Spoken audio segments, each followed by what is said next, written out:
Ladies and gentlemen, boys and ghouls, it's time for below grade level. Listener beware, you're in for a scare.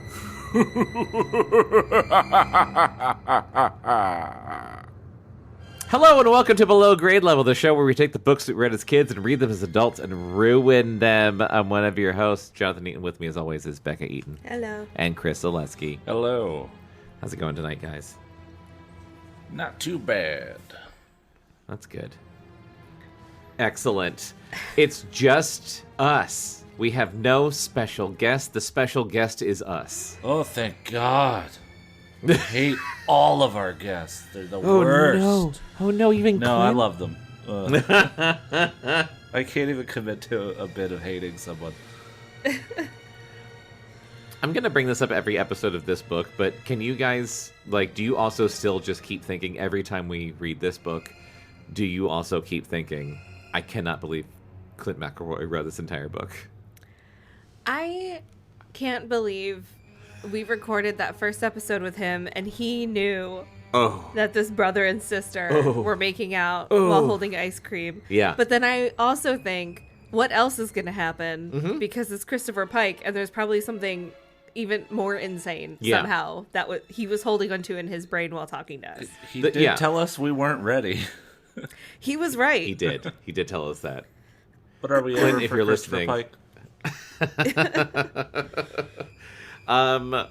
Becca, what happened last time on Scavenger Hunt by Christopher Pike?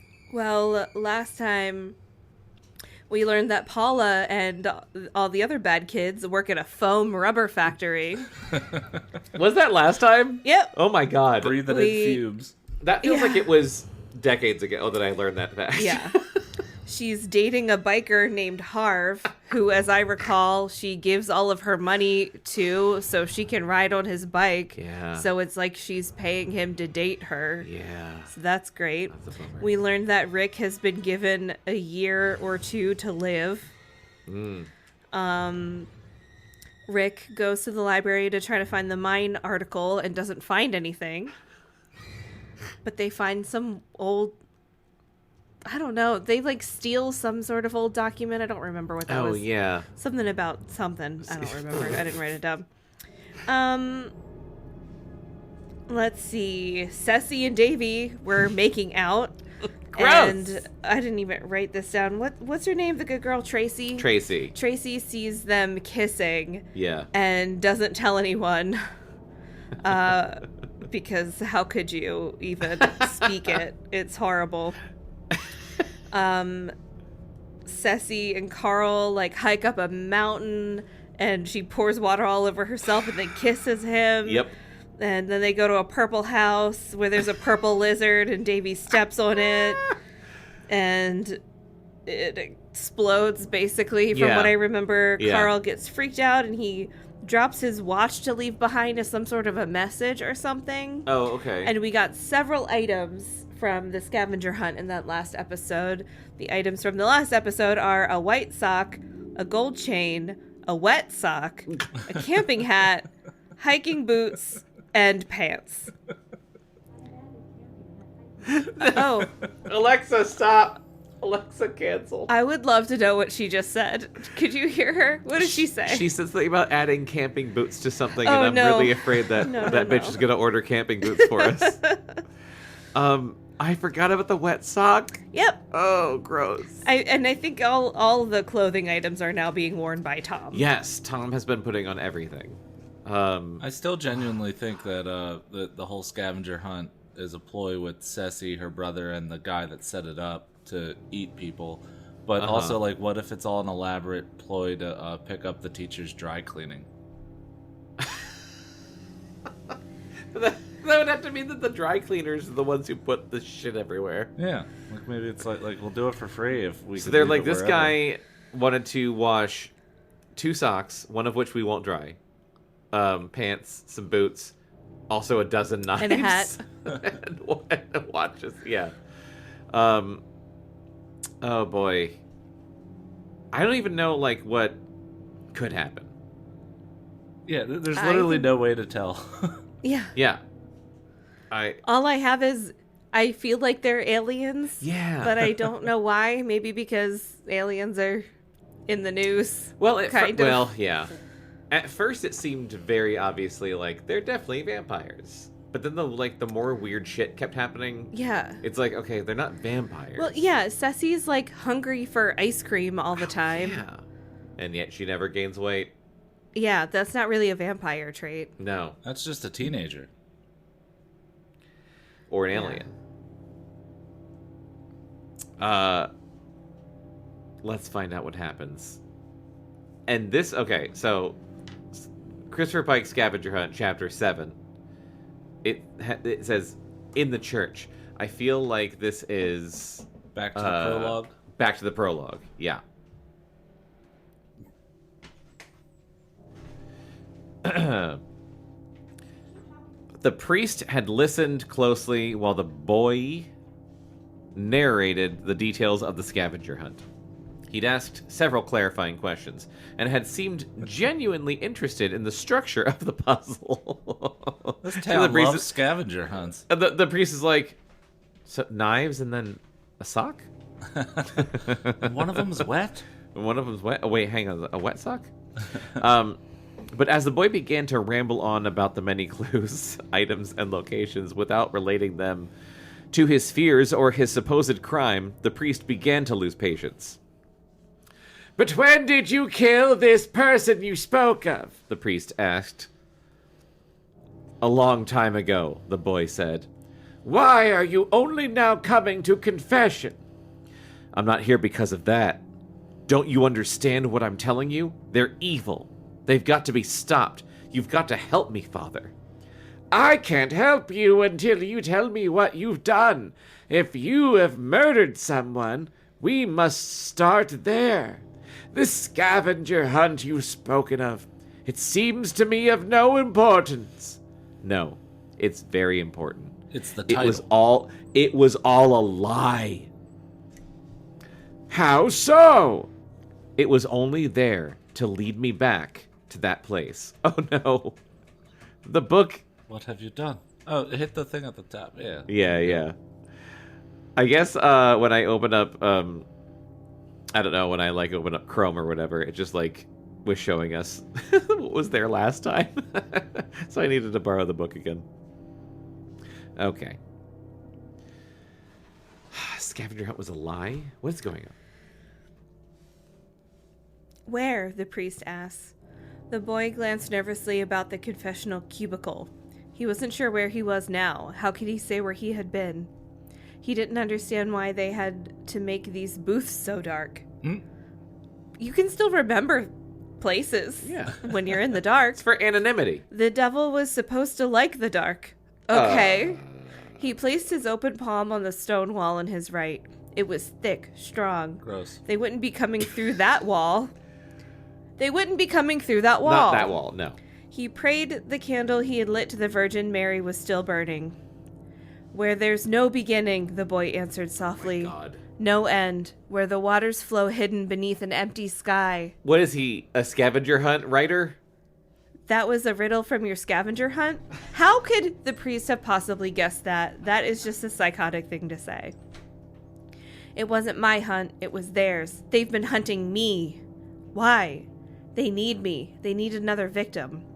"Why did they choose you?" "Because I murdered my friend." The priest sighed, his outline shifting behind the dark screen that separated them. The boy had heard a clink of glass and wondered if the man had a bottle with him. Yet the priest did not sound anything but sober. "You keep coming back to this murder you committed," the priest said, "and then you tell me it's not important. I can't stay here all night with you." I love how fucking over it this priest is. This priest does not give a shit. Yeah. He is so annoyed. "Tell me what is important and let's be done with it." "I haven't finished explaining the scavenger hunt to you. I have to do that first. Please?" Who knew I would be team priest? The priest sat back behind the screen, the shadow of his head going out of focus. To the camera? Sure.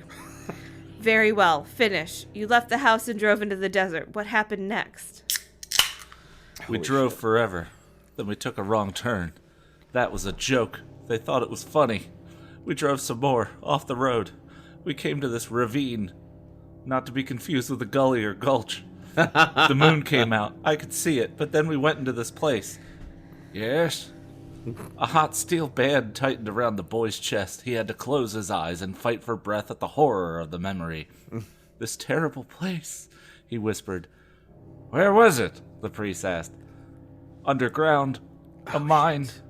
No, it was a tunnel, which are not found in mines. It was very old. I think it's always been there. Isn't a mine just a tunnel with tracks? What happened when you went in there?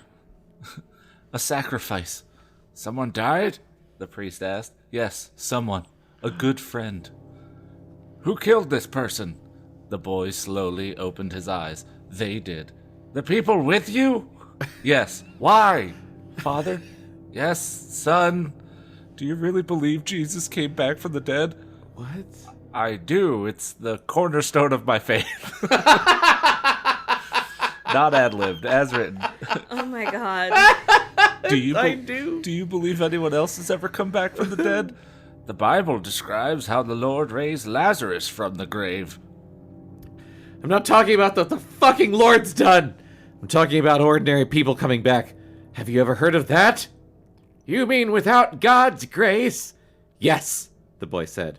No, that wouldn't be possible. Only God can give life. What about the devil? He has no such power. Father, the boy said, beginning to tremble. I've got bad news for you. And he put on a pair of sunglasses. Oh, man.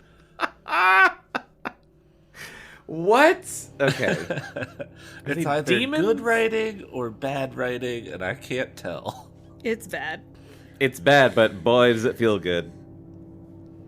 It doesn't feel good, but I'm having a great time. Chapter 8. Tracy's team did not reach the Purple House until close to sunset. They had been beset with delays. Beset with delays. Positively bedeviled with meetings, etc.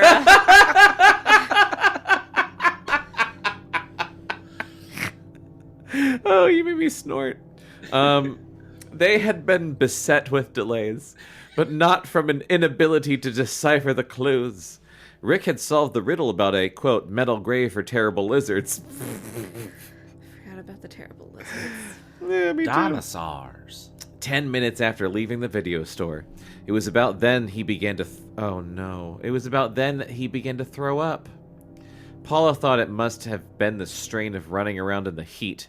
Rick thought the milk in the shake of said milkshake must have been sour, disgusting. Then Paula thought Ceci's lipstick must have poisoned Rick's straw. Why would she think that? What, is she a Bond villain? Ceci had taken a hearty drink of Rick's shake while they were hanging out in the video store waiting for inspiration. But Ceci had not been wearing lipstick, and besides, Tracy thought Paula was anxious to blame Ceci for anything. Skinny bitch. Paula was showing definite signs of becoming jealous of Ceci and Tom's friendship. Naturally, Tracy could have put Paula at ease by telling her about Ceci and Davy's incestuous relationship. She had kept her mouth shut, because how the fuck do you even start talking about a thing like that? I forgot all about her. I'm fine. Everything's fine. I definitely didn't see siblings kissing.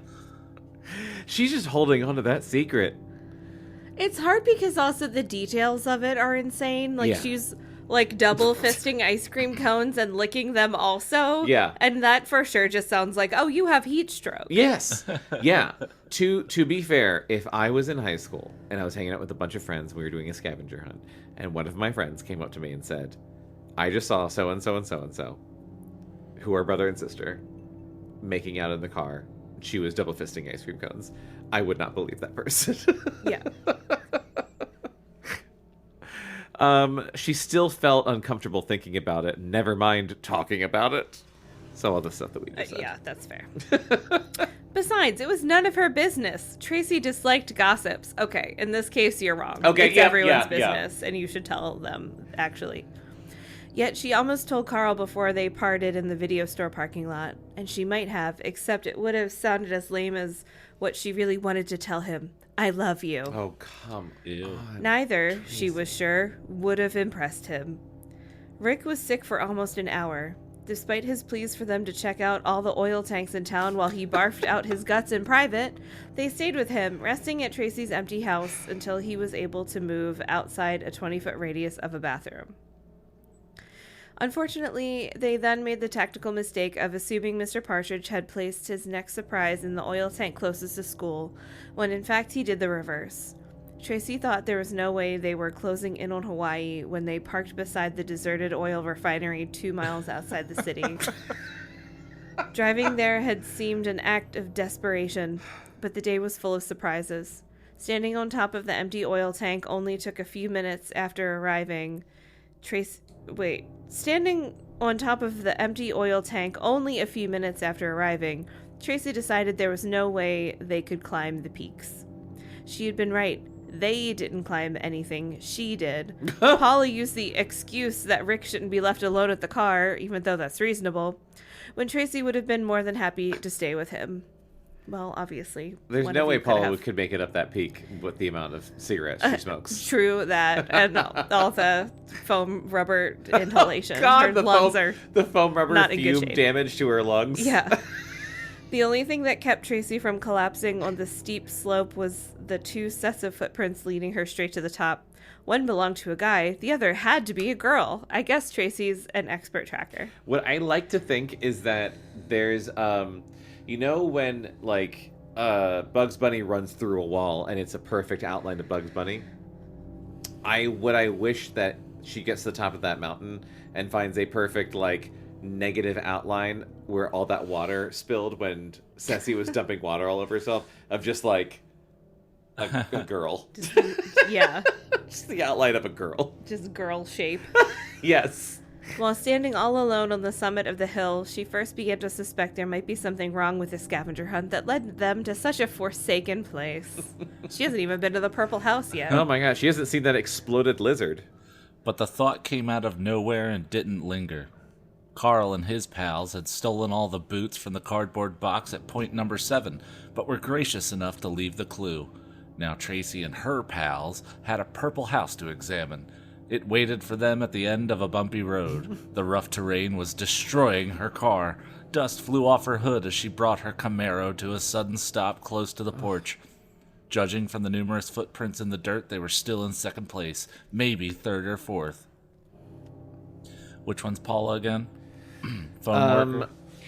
Foam worker. Foam worker. Raspy cigarette voice. Yeah. Who the hell would want to live out here? Paula asked. They got out of the car. Another few minutes and the sun would fall behind the horizon. The temperature was dropping swiftly, but it had a long way to go before it would be comfortable. Tracy wrinkled her nose at the foul smell in the air, wondering about its source. She was the first one to see the watch lying in the sand. "Oh no," Tracy said, kneeling down and picking it up. What's wrong? Paula asked. "This belongs to Carl," she said. So? Paula said. You can give it back to him when you see him. "But the band isn't broken," Tracy said. "Let me see it," Rick said. Tracy gave it to him, and after a brief study, he muttered, "I can't see him dropping it on purpose." I cannot believe that worked. His fucking watch gambit. But it still doesn't mean anything. Oh, yeah. All they knew was that he had been there, which is what they would have assumed anyway, because they knew his group was ahead of them. Oh, that's true. I don't understand why he dropped the watch. I don't either. Like, if he left a note on the watch that said, like, shit's Like, fucking help. weird, Help aliens. I'm scared or whatever, Yeah. then that might be helpful. Yeah. But he just took his watch off. Yeah. Unless he wanted us to know he'd been here. Paula suggested. Unless he was in trouble, Tracy said. That's ridiculous. Paula said. He might have set it down and accidentally left it, Rick said. Right, Tracy said. He set it down in the sand. She began to pace anxiously. I knew it. I knew I should have warned him. Don't you think you're overreacting? Paula asked. No. That's the wrong question, Paula. Right. Rick was watching her curiously. What's the matter? Tracy stopped her pacing. It's nothing. I'm fine. It's nothing. What do you mean you should have warned him? Rick insisted. Paranoia, Paula muttered, shaking her head, taking a drag off a cigarette. No, there's something, Tracy said. At the ice cream parlor. At the ice cream parlor. I don't know what that word was that I said the first time. At the ice cream parlor, I saw Ceci and Davy kissing. Paula snorted. You're crazy. Tracy stared at her. I'm not. So they're lovers and not brother and sister, Paula said. So what? Just nonchalantly reacting to that. So they're lying about being siblings and they're fucking. We've all read George R.R. Martin. It's fine. Paula, said Rick patiently, you're ignoring certain hereditary traits. Oh my god, Rick. Huh? They look alike, Tracy growled. Hang on a second. They look alike, Tracy growled. Huh. A cold breath brushed her anxiety. They look exactly alike. Not exactly, Rick said. Ceci has far more dynamic memory glands. Gross. He considered further. But I could swear they were twins. Is he an alien? Does he not know what boobs are? Right? Like, even a nerd. Guys, Christopher Pike, they even can't be a nerd. related if one has boobs. What? Oh my god. Mammary glands? Let's check this house out, Tracy said, slipping Carl's watch on her own wrist. Furious.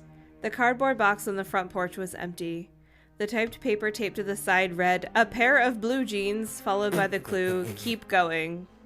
There was something else, a dark, slimy trail that started at the center of the porch and dead-ended at the wall of the house. Gross. There was no body, just a trail of black. Flies buzzed about it. More flies lay lifeless beside it. Okay. Iguanas have blood. Okay, what about purple iguanas? They have It was purple purple. Is that blood? Forgot Paula they were full of asked, slime. grossed out. It's the blackest blood I've ever seen, Rick said, frowning. Notice the dead flies. You'd think this stuff is poisonous. But the trail just stops, Tracy said. Didn't you say last time that, what if it's an alien that's not in human form? Yeah. I think they're all lizard people, lizard aliens, and some of them turn into people. Oh my god.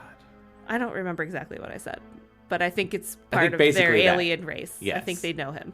I think they know the iguana. Steve? Smash. What could have left it?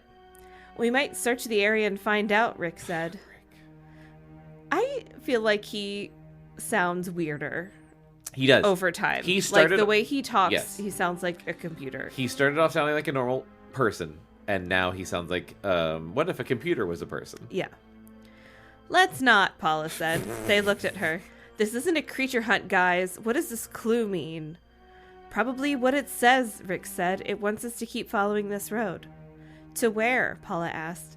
I suppose farther into the desert, Rick said. You mean we're just supposed to keep driving? Paula asked. Until we see what? It's going to be dark soon. We'll get lost. She reached for a cigarette, fumbling with her lighter. What do you think, Tracy? Tracy, what are you staring at? What's that around your neck? Tracy asked. A gold chain, Paula said, touching it with her hand. No, Tracy said. You have 2 chains on. Did you take 2 from the video store? No. Joe gave me this other chain. You know that.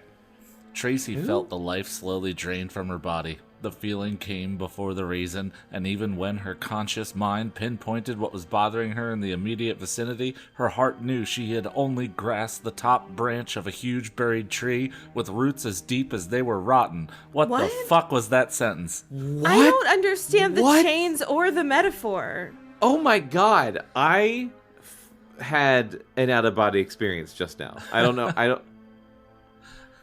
You had an out-of-body experience. I had to read it. Can you read it again? Okay. Yeah. Tracy felt the life slowly drain from her body, period. And then a paragraph-long sentence that says, The feeling came before the reason. And even when her conscious mind pinpointed what was bothering her in the immediate vicinity, her heart knew she had only grasped the top branch of a huge buried tree with roots as deep as they were rotten. What? It doesn't matter. No. But does that mean like a whole tree that's buried under the earth? Yes. So it's like extra long because the whole tree's underground? Yeah. What the fuck is that? What? I've never seen that before in my life. No. That's not a thing. What? A buried tree? And roots aren't deep enough. The whole tree is under there. All right. Oh my God. Tell me about the chains. I don't fucking understand. The chains are identical, Tracy said. So? Paula asked. They're both thin. They're both cheap. Tracy's eyes fell back to the black blood. 2 more flies had conked out since they'd been watching. How was Mr. Partridge dressed this morning? She asked. Weird, Rick said. He had on hiking clothes, but they were all gray. What kind of clothes have we been finding all day? Hiking clothes, Rick said, thoughtful. Since when do hikers wear gold chains? Paula asked. Tracy sat on the porch railing not far from where the black trail began. What have we been doing all day? Dressing Mr. Partridge? Rick asked. Yes, Tracy said, but not exactly. Did he have a gold chain on? Paula asked. I don't know, Tracy said, but Joe did. A flash of anger crossed. Oh. The dead boyfriend/friend. Oh, shit. A flash of anger crossed Paula's face. When he died? No, he didn't. He gave me this chain the night before he went hiking with Carl. Anyway, what does Joe have to do with any of this? I don't know, Paula said. Paula threw down the cigarette she had just lit, wastefully. Let's get out of here. I'm sick of this hunt. If we want to go to Hawaii, we can save up our money and go. I like that she's gotten raspier and deeper, I feel like, in the last, 10 minutes. Well, we found out she works at a foam rubber plant. That's right, yeah. Now, what's wrong with you? Rick asked, probably thinking the heat had finally gotten to the two of them. Nothing, Paula snapped. You look scared, Rick said. I'm not scared, Paula said. I am, Tracy said. Tracy, Rick said, I might be able to help you with your problem if you tell me what your problem is. Are you suggesting the scavenger hunt is a farce? In a way. Why? Rick asked. Just because the items we've been collecting bear a resemblance to the organizer's clothes? There are other things that have been bothering me, Tracy said. For example, we were stuck at the video store forever, but not a single other team caught up with us. They probably couldn't solve the earlier clues, Paula said. They didn't have my brother. And she did one of these with her thumb where she hiked it. My brother. Yeah, and I'm so smart, Rick said, trying to make light of the compliment.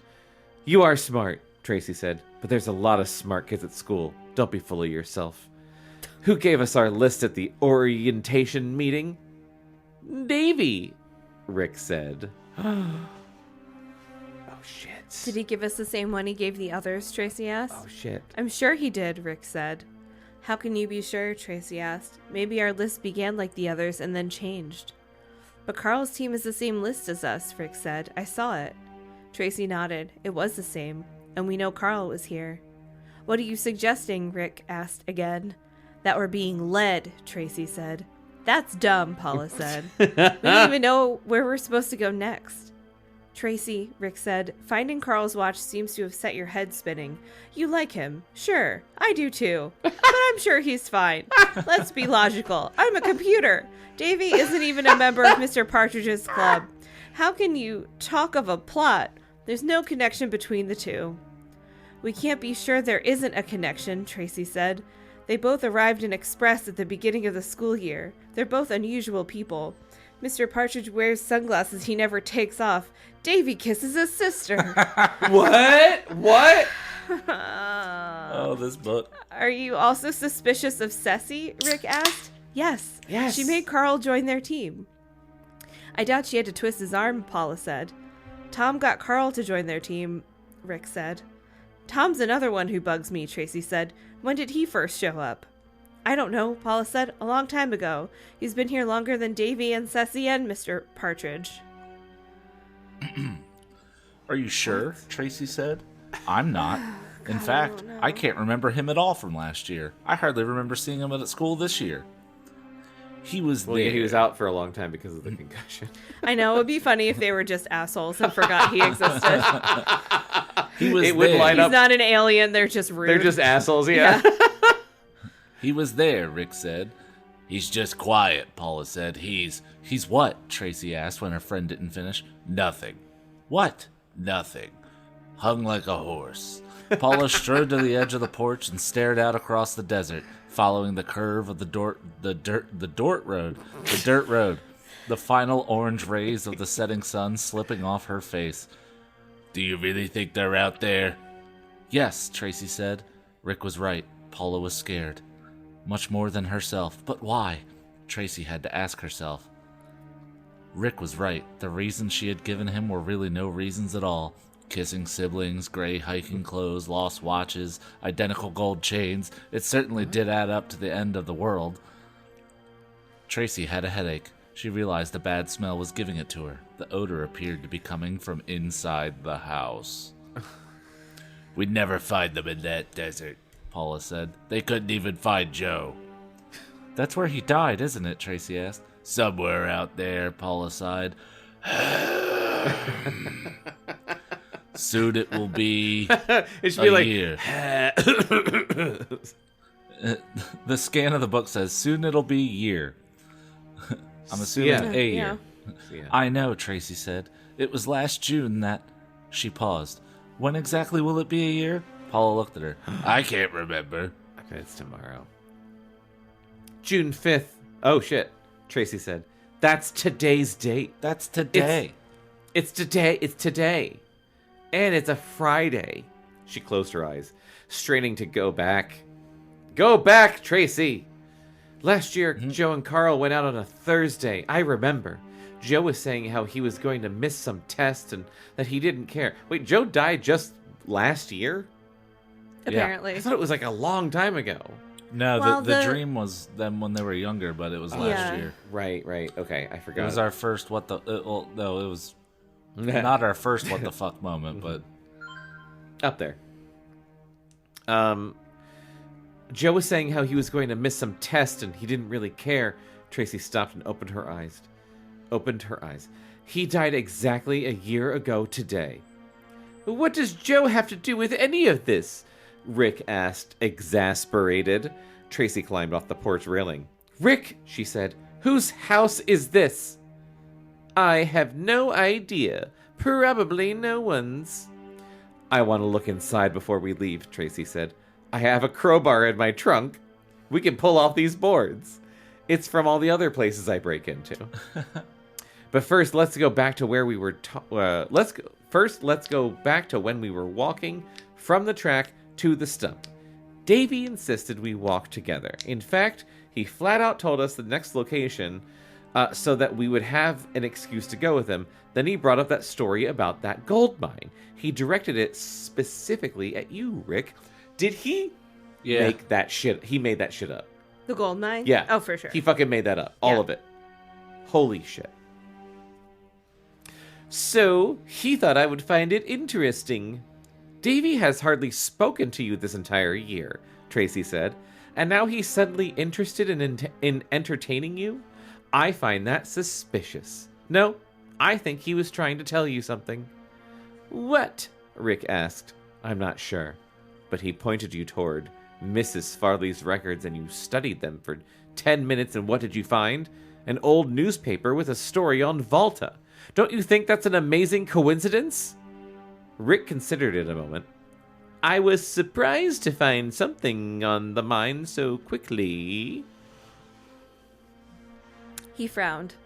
That paper, it was right on top of the most obvious stack. Are you saying Davy planted it there? Yes. Maybe they're just good at filing. Possibly, Tracy said. Another thing, you couldn't find the article Davy was talking about. He was extremely vague about what paper it was in. I don't even think there was such an article. Why didn't you mention your suspicions before? Rick asked. I didn't know he was kissing his sister then. Carl, okay. Tale as old as Tracy, time. I love you. Tracy's like, I don't like to gossip, but I'm going to mention this approximately 5,000 times. As you would. Yeah. And Carl hadn't left his watch behind for us to find yet. Why would Davy plant the paper? Rick asked. Maybe to point you, or all three of us, somewhere else. Paula, you threw that paper in the trunk, right? Yeah, I'm sure it's still there, obviously. Before we look at it, Rick said, you might want to consider something else. Ceci didn't want Davy talking about the mine. How do you know? Tracy asked. It was the look she had on her face, Rick said. I was closer to her than you. Also, remember how she threw out his paper on purpose? Yeah. She was mocking him in a way. She wasn't acting like someone who was in on a secret plot. I'll keep that in mind, Tracy said, rolling her eyes probably, climbing off the porch, heading for the car. She had the paper in her hand a minute later. It was thin, a single yellowed page folded over, all text and no photographs. Yet it was remarkably well preserved. It was dated June 5th, 1862. What? Gasp! What? That date is a hell of a coincidence, Rick had to admit when Tracy handed him the paper. With Tracy and Paula peering over his shoulder, the three of them read the article that started in the lower right-hand corner of the front page and continued on the back. Fool's Gold by Michael Hall. Oh, God. Gold fever struck Mark Sanders and James Westfall at an early age. They were only 18 when they left a comfortable life in Chicago and headed west in search of their fortune. Lady Luck appeared to shine on the two best friends even before they reached California. In Denver, they teamed up with a young couple carrying a map to a rich gold vein, Daniel and Claire Stevens. The Stevenses said they were looking for a couple of strong backs. The four entered into an agreement to split whatever they found equally. Sanders and Westfall figured they had nothing to lose. The Stevenses were covering all expenses. The map led them to the deserts of Southern California. It gave precise directions. The group knew exactly where to dig. Within a week, they broke in upon an underground cave, a cave that led deep into the earth, to unimaginable riches. They found gold bars stacked everywhere, just already formed gold bars. Yep, that's how they did it in mines. It didn't take them long to fill their leather sacks. Then, happy and excited, they headed north of San Francisco. They stayed in the finest hotels, dined at the best restaurants. They had their whole lives in front of them and money to do whatever they wished. But they wanted more. Leaving their earrings safe in a bank vault, they returned to the cave. Earnings. Oh, earnings. There they explored And their further. gold earrings.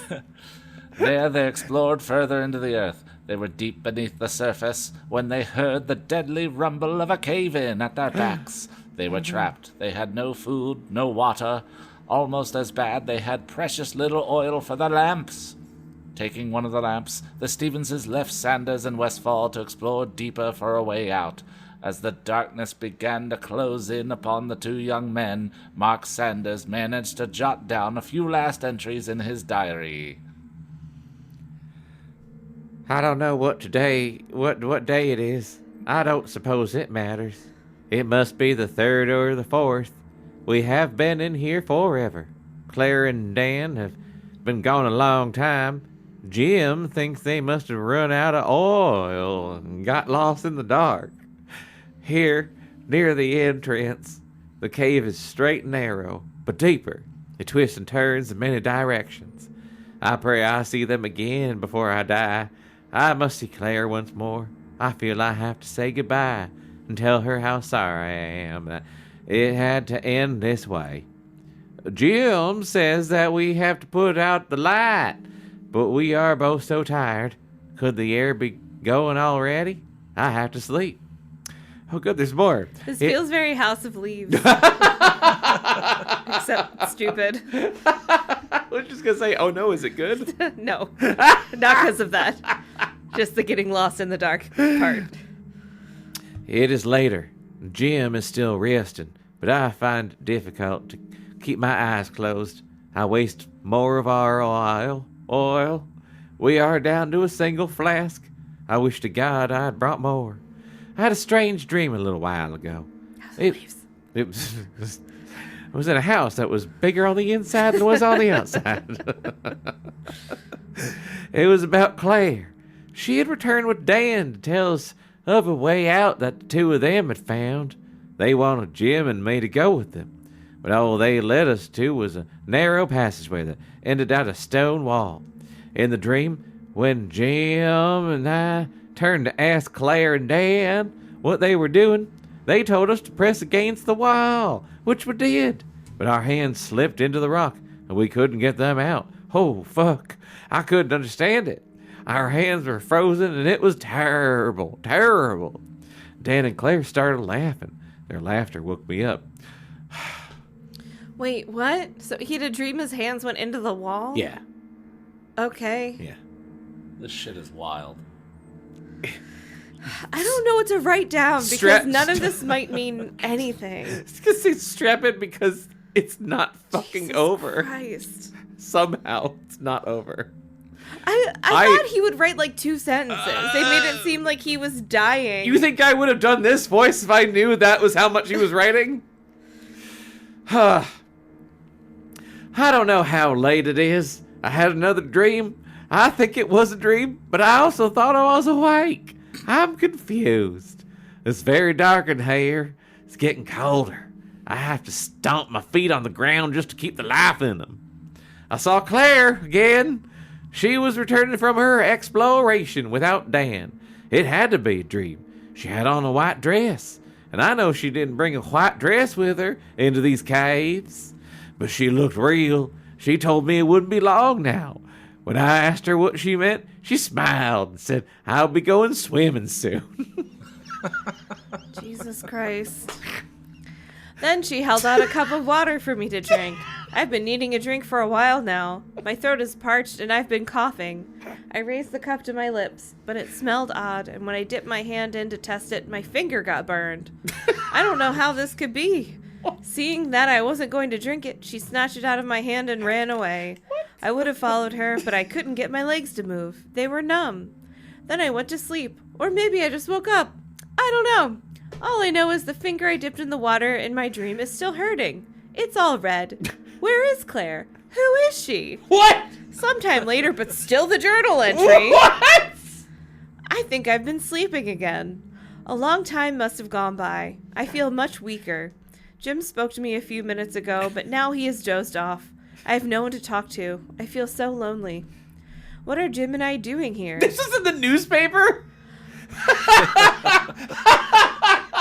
That's so fucked up. The I know article we're that they found chapters ago, but then they didn't mention that it said any of this. Yeah. They've had this. Did they not read it? Oh my god. I know we are here to die, but how did this happen to us? I've been thinking a lot lately. I should have done so long ago. We were fools. We found the gold bricks and never stopped to ask who had made them, or how Claire and Dan knew where to find them. All Jim and I thought about was how wealthy we were. This isn't a natural cave. It can't be. Most of it is walled in by stone and dirt, but there are portions as straight and smooth as a tunnel. This place must be old, older than the Indians, maybe older than man. But someone constructed it. I remember a remark I made to Jim when we were prying the gold bricks from that cul-de-sac, how the place reminded me of an altar. Jim laughed at me, but our partners exchanged looks. They didn't think it was so funny. I have a question. Are Dan and Claire siblings that kiss? Are Dan and Claire Ceci and Davy? Fuck! Are they just Ceci and Davy? There's the same initials! It has to be. It's Ceci and Davy! It fucking has to It's be. definitely Dan and them. Claire. Yeah. But why would Holy Davey point shit. out the article? Is he like, I'm tired of this Because he charade? needs more victims. They need to go kill people by the gold or whatever the fuck. I don't know why, but... Oh my god. Jim laughed at me. Okay, they exchanged looks. They didn't think it was so funny. They never told me why they called this place Volta. I had a change of heart. I don't want Dan and Claire to come back. We never should have come to this place. It's still going on. It's still going on. Yes. GM is dead. It's horrible. I woke not long ago and found him sitting up beside me. God. He had his hand on my shoulder. I called to him, but he didn't answer. Then I lit our lamp that we saved the oil for. I feel I may be sick, His lips, his tongue, his whole mouth had been burned away. Half his face has melted over his shirt. It couldn't have happened long ago. The blood is still dripping out. His eyes are open. From the look of them, I think he was trying to scream when he died. Why am I writing this down? Christ! I know she did it to him. I know she offered him her poisonous drink. I should have told Jim about my nightmare. She must have come when the lamp was off. I remember how she and Dan always wanted us to carry the lamps. I don't believe they care much for fire. I know they're alive somewhere down there. She was my friend. We worked together. We ate together. We even celebrated together. But I think she and her husband were celebrating something different from Jim and me. They gave us a day in the sun with all the money in the world, and now they're killing us in this black hole. Have I gone mad? Yes. I am confident that I have not. But if someday someone finds this diary, I'm afraid they will think so. That will probably be years from now. They will find our bare bones and say time has had its way with our remains. Oh, God. They will not see Jim's face as I see it now. They will not know that it did not take years for the flesh to fall from our bones, but minutes. I pray I'm dead before Claire takes me swimming. You may recall at the beginning of this book, Ceci was swimming. Oh my God. And wanted Tom to swim and wanted What's-His-Face to swim with her, Carl. My God. I have to stop now. The oil has run out, and I think I hear something. Oh, God, help me, ellipses. It's footsteps. They're coming for me. That was Mark Sanders' last entry. His diary was found on him approximately a year later, even though he had been buried underground the whole time, away from rodents and wild animals. There wasn't a speck of flesh left on his bones, nor were his clothes anywhere to be found. He was discovered propped up against a wall beside a second skeleton. Both of them had their hands and arms arranged in a cruel gesture of welcome. What does that mean? What's a cruel gesture of welcome? I'm just picturing like the Bill and Ted. Bill and Ted. Like I don't know why that specifically. Yeah. I feel like if I died, if someone killed me and like ate all my flesh, and then they put me like that, I'd be pretty pissed from the afterlife. I'd be pretty okay with it. I was going to say, I'd be like... What if they ate you? I mean, I'm never going to forgive that, but if they did that to my skeleton, I'd be like, okay. I won't forgive them killing me. I will forgive them for posing me like this. Like Bill and Ted, yeah, for sure. Well, at least they made it fun. Yeah, like, If time and circumstance permit, a second article on Claire and Daniel Stevens' gold mine will appear in this paper. The matter is still being researched. Because we haven't fucking said enough on this in one article. God damn. Well, it was making sense before if Davey was making up that article because it was so long, but then here's a real one that's even fucking longer. Right? So long. And also none of the fucking details Davey said were in that article. Well, All yeah, the because bank he's manager Dan. shit. Oh yeah, He's he's Dan because he's Dan. What the fuck is He this wants book to about? eat people in a cave or something. I don't know. God damn it. And they hate fire and they love water and ice cream. New theory. They're skinwalkers. What's that? It's a Native American myth, which they're actually called Nagloshi, but you're not supposed to say that. Chris! Well, he said it. We just heard it. So Chris is Yeah, fucked. and we're over Zoom. I don't think it, and I've said it a bunch of times. I think my ex was a skinwalker. Native Americans did know about Zoom, so... Did they? could Because work she that into poured it. that water all over herself. Yeah. Maybe they need water Yeah, they're fucking lizards. to live or Yeah. something. I don't know. They gotta be hydrated. I don't know how lizards work. They seem pretty dry. They're very dry. All right, left field theory. You missed Like them. out of left field. They're Atlanteans. Atlanteans? They would never go They're from to a... Atlantis. They need Chris, to they kill would never surface go to a dwellers. desert. They would hang out in like Florida or Mississippi. Maybe the desert was Atlantis. Shit. If that's what this fucking is, I'm gonna be furious at you. I'm just throwing it out there, but I if know. that is what it is, I'm going to be furious at me. I'm writing down Chris theory. Chris theory, Atlantis. Atlantis is the desert. Well, Tracy said when they were done reading. It's interesting, Rick said. Is it? I had only begun the diary when I was interrupted at the library. Okay, that explains that. Interesting, Paula asked. You're sick. It's horrible. My physical disability may be affecting my mind, Rick agreed. What? What? I don't know. I want to know, Tracy said impatiently, like me, taking the paper back from Rick, how this article can be related to our present situation. I would say there is no relationship, Rick said. Oh, I said Chris. Then why did Davy want you to read it? Tracy demanded. I'm not fully convinced that he did, Rick said. He raised his hand when she began to protest. But I do agree with you that this isn't your normal haunted gold mine. This isn't your normal haunted gold mine. Go on, Tracy said. This should have occurred. Haunted gold mines have more. Ooh. As we all know about normal haunted gold mines. This should have occurred to me at the beginning. You don't find gold mines this far south. Prospecting back then was usually done in the Sierras north of Yosemite. Then, Yosemite? I know, it's Yosemite. I thought it would be funny.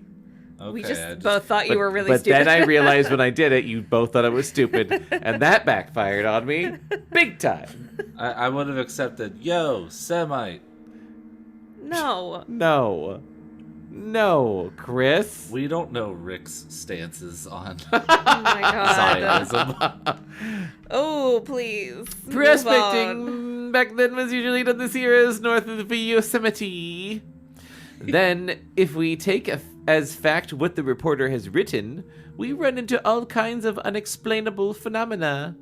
The gold... I feel like I'm slipping into Augustus St. Cloud from Yes. Venture Brothers. I hate this voice. I can't wait to not be on Rick anymore. Bitty quiz boy. Shit.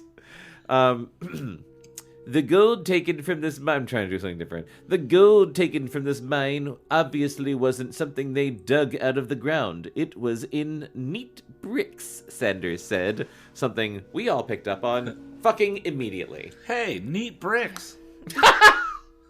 Also, Claire and Daniel Stevens appeared to have been carrying sulfuric acid in their canteens. They were not your typical prospectors. How would he know that's what it Wait, was? what? Tracy is now starting to talk like Rick. Is this Tracy talking? No! Oh, This next sentence is... okay. I received the impression the acid was from the mine itself, Tracy said. What? Anyway, what else struck you as odd? I didn't receive an impression that there was any acid. I've never received an impression. Rick shrugged. The entire article is odd. The person who wrote it doesn't say if he has been to the mine or not, or how he got hold of the diary. He ends the article awfully abruptly.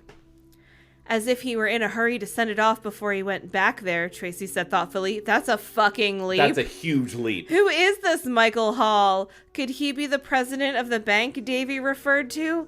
Isn't he a newspaper man? It's possible, Rick said. The article didn't have to be written by a staff reporter. Oh my god. What the Do fuck your are scavenger you hunt, you talking- stupid children. Seriously. He stopped and stretched his back. It's gotta be But like what are we 11 talking PM about now. here? Ghosts? How can we take any of it seriously? Great question.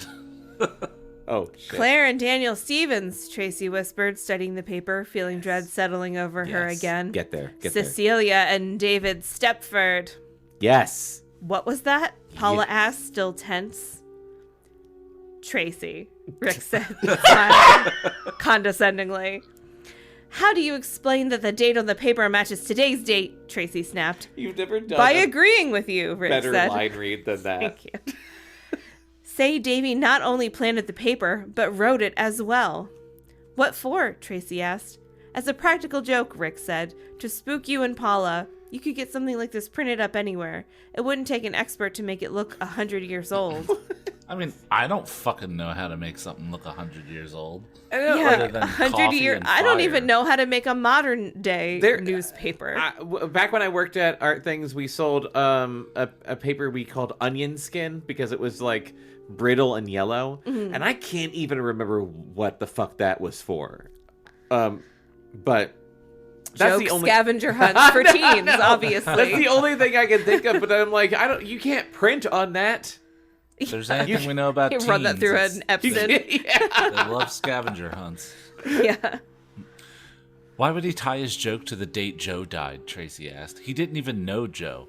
That bastard, Paula said. Rick was studying her. Before the coincidence of the dates was even brought up, Tracy, you were talking about Joe. You never told me why. Tracy stared at the trail of black blood and the dead flies. That Dead gook flies? smelled as if it had sulfuric acid in it. Her What? headache was getting worse. Hang on. What the fuck does sulfuric acid smell like? Is it sulfur? I guess sulfur? I don't know. I'm not a chemist. I've never smelled sulfuric acid. Also, what kind of like, high how school do did they they go immediately to? know it's sulfuric acid? Yeah. A bunch of shit could burn your finger. Yeah. Okay, Anyway, go on. I don't know why, she said. I don't know who's talking anymore. Hold on. Yeah, Sure. no, Tracy. I don't know why, she said. But there were 4 of them back then. 3 guys and 1 girl. A couple and 2 friends. Like Carl's team today. Oh no! And then she snapped her fingers. She shook herself, glanced at the house. We're breaking into this place. What? That could be against the law. Since when do you care about the law, Miss Motorcycle Rider? Rick asked. Paula came and stood beside her. Tracy, let's just get out of here. It'll be dark soon. I'm not feeling well. I'm sure Rick's right. Carl will be okay. Come on, let's split. I don't want to go in there. I thought you ad-libbed "let's split." Yeah, no, that's all in there. Incredible. Okay, sulfuric acid. This is straight from, what does NJ stand for? New Jersey? I don't know. NJ.gov. Maybe it's New Jersey. Okay. But it's it's a legit website. Sulfuric acid is a clear, colorless to brown, Clear- odorless liquid. Odorless. It is Alright. used to make storage batteries, fertilizers, paper products, textiles, explosive, and pharmaceuticals. It does not have a smell. It must be a really good school that they go to. Yeah. Wait. Smell? Oh no, that's just sulfur. Yeah, sulfuric acid, according to the internet, has no smell. Do they Anyway. think the slime trail on the ground is sulfuric acid? Yeah. Well, she was saying the smell came from inside the house. But yeah, she said that the black blood goo Oh. smelled like sulfuric acid. The smell's There's- coming from inside Okay. the house. But like, I think I'm assuming they just mean sulfur. Yeah. All right. Anyway. Did you say the smell is coming from inside the house? Yes. That took me a second. Yes. Paula was practically begging her, and Paula could ride on the back of a motorbike at 100 miles an hour through every red light in town and not bat an eye. Tracy reached out and touched the 2 gold necklaces Paula Paula had a wore. death wish. They were so thin. It would have been easy to wind them together and pretend they were one. Paula Why was would right. you, though? It would be getting dark soon. A black cloud could have drifted over their heads in the few minutes since the sun had gone down. We can't go, Tracy told Paula, taking back her hand. I still don't understand what the significance of the gold chains is. I don't understand anything that's going on right now. Yeah. Yeah. I don't think there's a direct answer, but the necklace that they found looks exactly like the necklace Joe gave Paula the day before he died. So but then Paula's- all the clothes look like the clothes that Mr. Partridge. was wearing. So Paula was already wearing Joe's necklace. Yes. And then they found a gold necklace and the It was scavenger one hunt, of the scavenger and hunt she items. put it on. Yes. So and they that- look identical. So they're like, oh, those look okay. That's the thing. and Tracy's just like, that's weird. Yeah, that's what I was missing. Yeah. What's going on? Okay. We can't go, Tracy told Paula. I don't Going know. on? the None answer of to us that. knows. Yeah. Why not? Because even when I rack my brain, I can't think of a single instance when Tom was there last year, Tracy said. He's a nice guy, Paula quivered. I feel like I know him.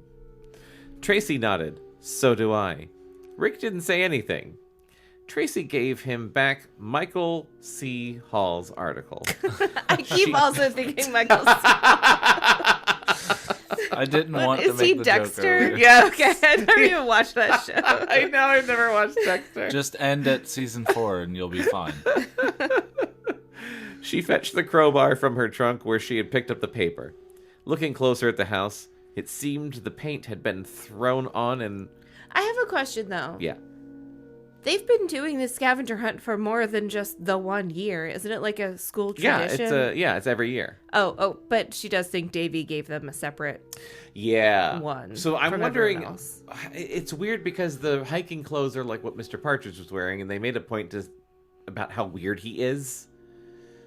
Mm-hmm. But yeah, part of me is like, wait, is he not involved in this at all? Maybe Is he's it- just an unrelated vampire Another that has nothing to theory. do with the plot line. Another theory. He's a because red they herring. can't- Because they can't remember Tom the year before. Yeah. This might be the first year of the scavenger hunt, but they were like brainwashed or They've all got spelled false memories. to Ooh. always think there was a scavenger hunt. I like that. I like that idea a lot. It's not it. But you know No, what it's I going was to be something thinking? insane. Yeah, it's too good. Yeah. You know what I was thinking earlier today?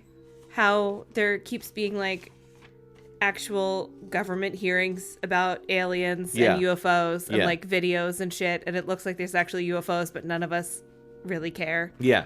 I feel like something is making us not care. This is just a thought earlier Just today. like, I feel like I'm there's down with something that. that's like this weird sort of like anxiety medication effect of calming us Yeah. to where we're not feeling panic about something we should be panicking about, where Yeah. it's just like, oh, Oh. there's a cat, like, oh, there's an alien, and we're having the same yeah. reaction. The video of an alien in the yeah, water. like that should make us panic, but we're not. I think that Not to, either we're incredibly traumatized Yeah. or something is Yeah. suppressing our panic. not to like shoot both. down your theory. I think just life you. itself is strange enough. Well, yeah, like I Like said, we UFOs could just be are just a traumatized. cherry Yeah. on top. Yeah. On the one hand, it Especially would because the be- government already admitted, like, yeah, they're here and we don't know what they are. Yeah. On the one hand, it would be hilarious if it was like, oh, the COVID-19 vaccine did have some crazy shit in it, but it was specifically like drugs to make you not care about aliens and not like a computer chip. So it would be like, oh, the conspiracy theorists were right, but like not about the thing they thought they were about aliens. Yeah. But on the other hand, it would be really, really funny if aliens were like, now's the time. Let's come out, Yeah. show ourselves. They're so Fuck beaten yeah. down. Like- Let's no let's do it. Let's fucking get them. And Yeah. then all of this shit the last 10 years happened and we're like, yeah, okay. Yeah.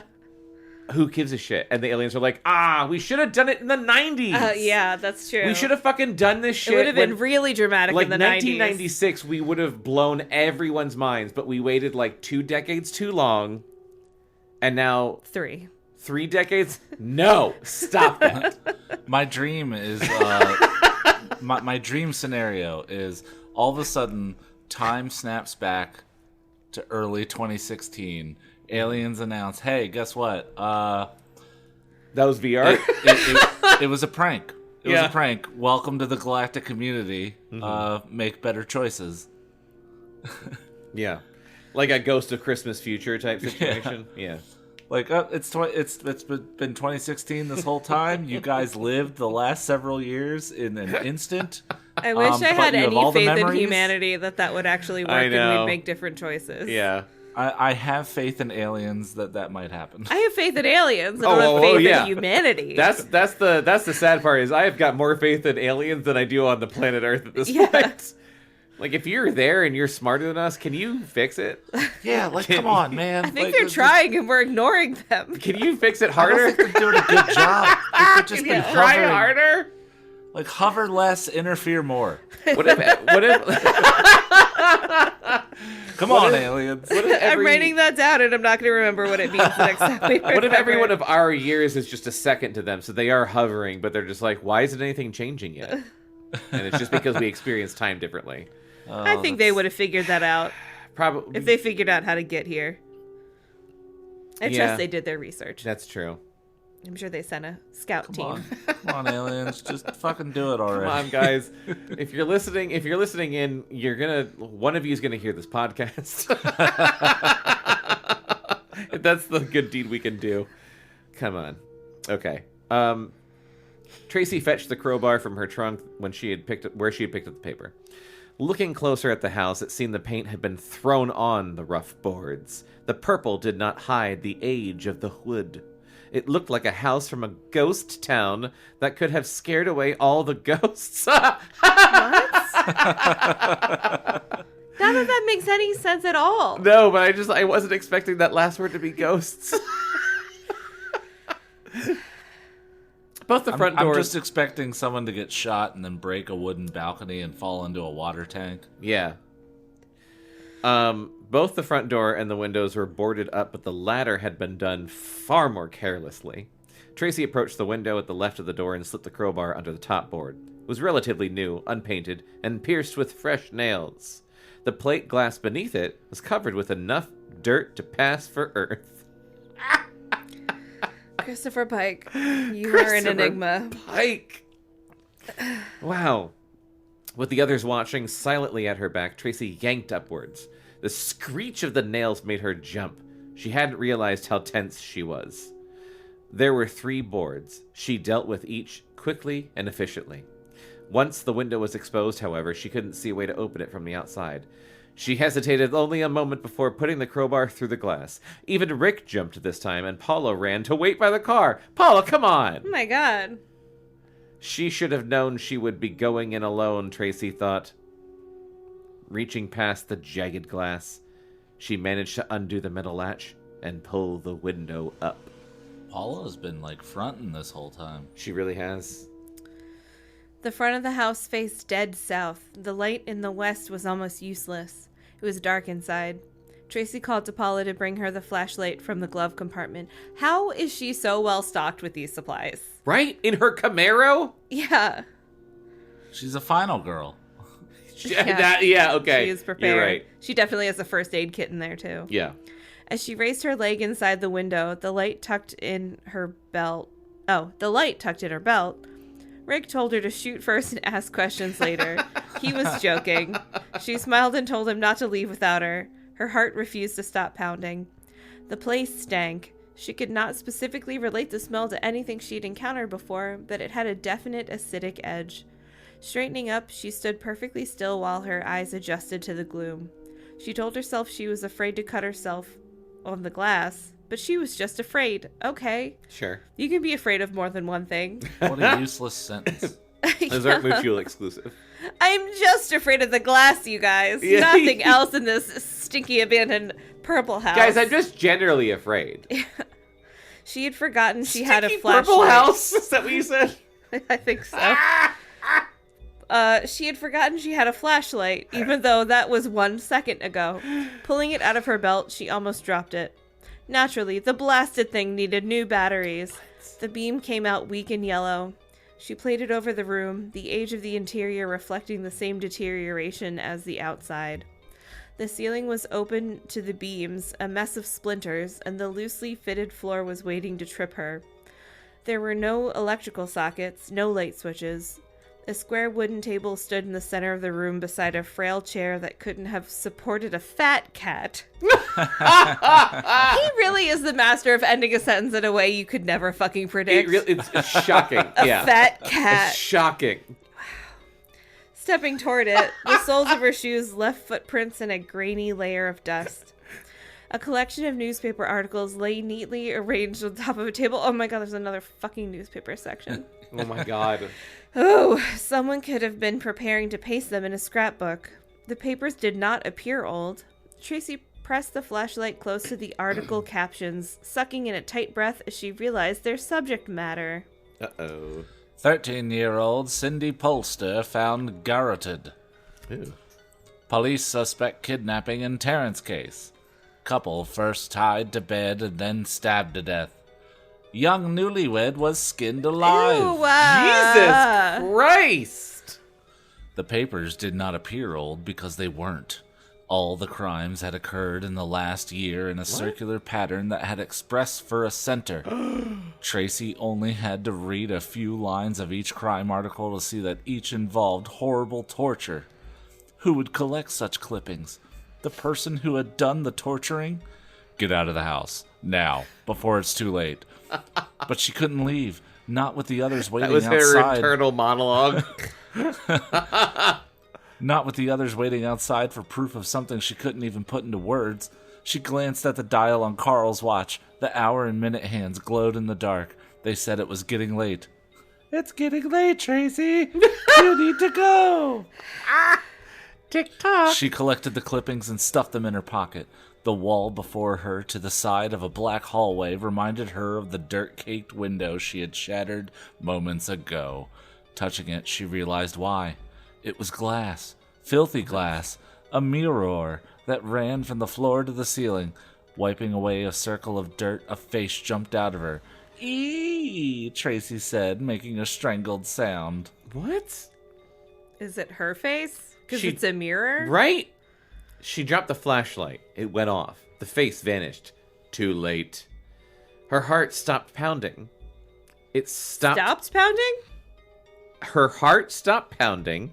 It stopped beating, period. Oh, no. And the blood backed up inside her brain, and her thoughts exploded in a million directions from an insane core.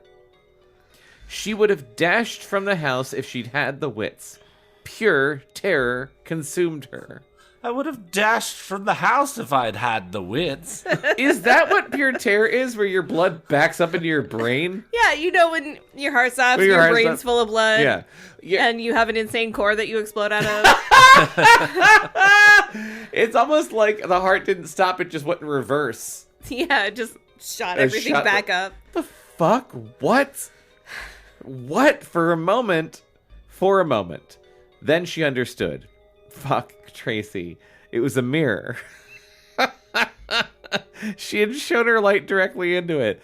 This is just her getting scared at herself in the mirror. This feels like a cartoon. But like a well-written cartoon? Or an overly know written about cartoon? Overly written. Overly written. Yes. That's the word. She had That's seen where I it. graduated from. She... Overly high written school. cartoon. Wasn't that funny? I'm just laughing so hard because if I had a newspaper in Overly, I would call it Overly Written. Oh my god. It's right there. To take People in Overlay aren't that smart. shit. I know, that's the sad thing. They'll never think of it. Don't insult them. I know, that's You rude. said I know, but you don't know. That's rude. I don't know. I know. Chris And I knows. do. Chris He can knows. say it. Chris can say it. He's from Chris there. can say it. Overly He's people are from dumb there. as shit. But not as dumb as Tracy. She had shown her light directly into the mirror. She had seen a reflection of something behind her, and it was a something and not a someone, because the house was empty. She prayed it was empty as she bent, trembling, collected her flashlight. It went back on, and she mentally apologized for getting mad at it a moment ago because its batteries were weak. I'm Tracy. sorry, flashlight. She needs to go to therapy. Wow. I feel like I'm losing my mind reading Yeah. this. She shone the light away from the mirror, pinned in the center of the wall, not far from where she had broken in, was a life-size poster of Mr. Partridge. What? No, there wasn't. Becca's reaction just now. No, there wasn't. Putting her hand on her I head. have to write that down. It broke you. I hate this. He had on his black sunglasses and was dressed in charcoal gray hiking clothes.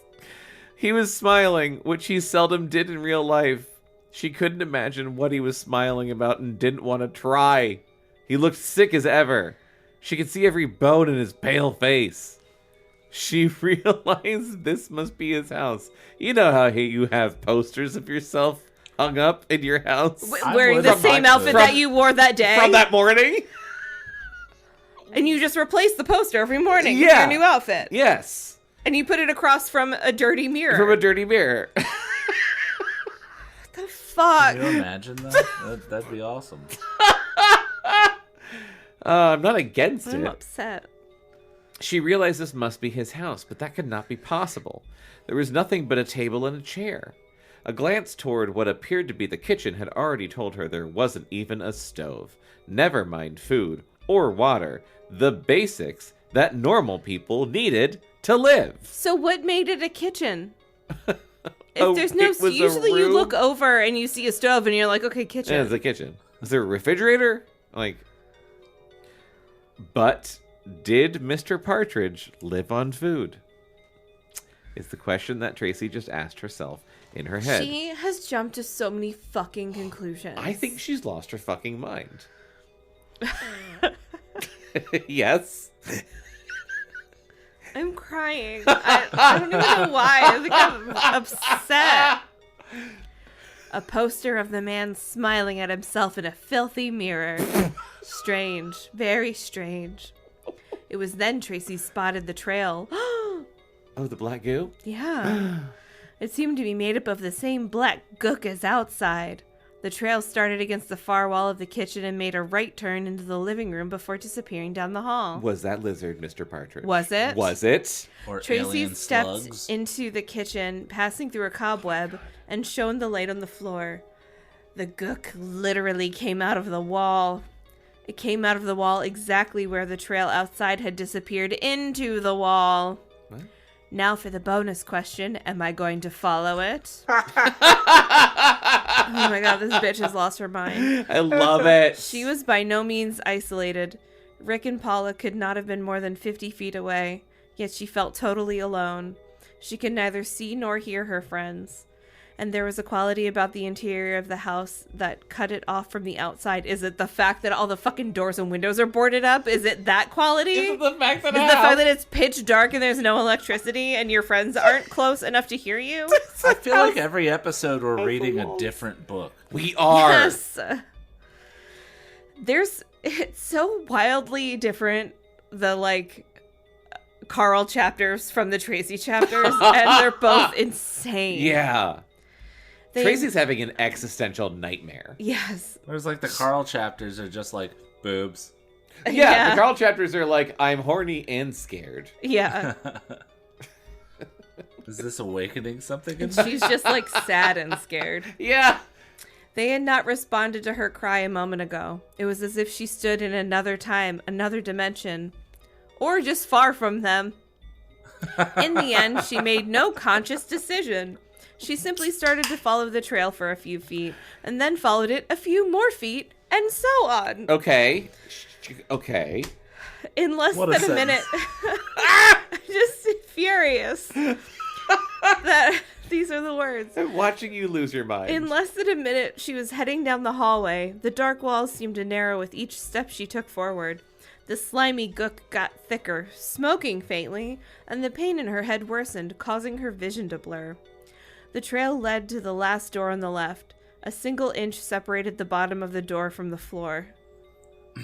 Like a lot of doors. Okay, I yeah, just checked yeah, the door okay. near me to see if that was weird, and it's not. Yeah, it's it's just not. what a door is. That Okay. had presented no obstacle for the creature. It had simply kept going. This isn't a creature hunt, guys. Who said that? said It was that? in quotes and italicized. Paula had said that, so Okay. she's recalling that. Oh. Thank you. This isn't a creature hunt, guys. This isn't a creature hunt, guys. This isn't a creature hunt, guys. The bug What was hunt. she following? And what could it possibly have to do with Davy and Ceci? She had been slow to ask herself these questions, and all of a sudden she had to wonder if she honestly wanted to know. I mean, I fucking do. For the love of God, I want to know. Strange company she could deal with. Creatures that bled something other than blood were different. The smell By deepened her strange doubts. company, does she mean the incest kids? Because I don't want to deal with that either.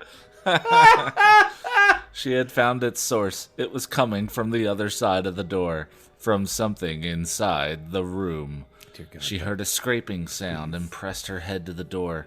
Something still alive. It sounded small, and it sounded hurt. It could have had a tail. How would she fucking know? Again, the conclusions she leaps to.